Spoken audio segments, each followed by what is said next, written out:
बदे बघर पिया, कान्हे पर लेके कावर पिया। ए जी सुनी ना, हमहू जाई बदे बघर पिया, कान्हे पर लेके कावर पिया। लागल पालल सामन सा पुराई दी, लागल पालल सामन सा पुराई दी। राजा पावन हटे भोला जी के धाम की देवघर घुमाई दी। राजा पावन हटे भोला जी के धाम की देवघर घुमाई दी।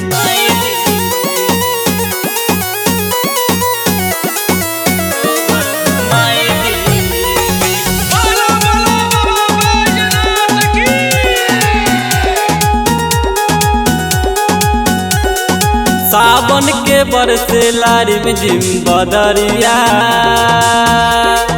नाचत गावत जाले कवरिया।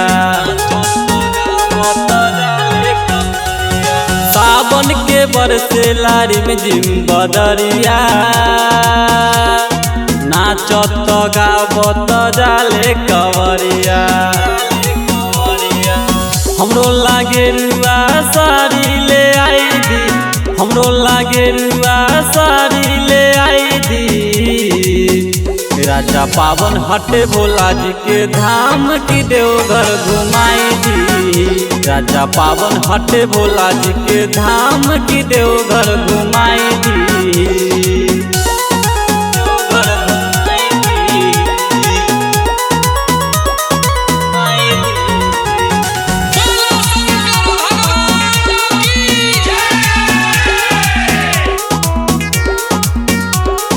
भाग्य से भक्ति के मौका मिलेला,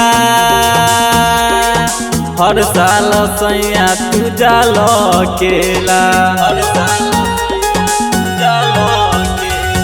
भाग्य से भक्ति के मौका मिलेला, हर साल सैया तू जाल केला। राहु सनोज संगे अर्जी लगाई दी, राहु सनोज संगे अर्जी लगाई दी। राजा पावन हटे भोला जी के धाम की देवघर घुमाई दी। राजा पावन हटे भोला जी के धाम की देवघर घुमाई दी।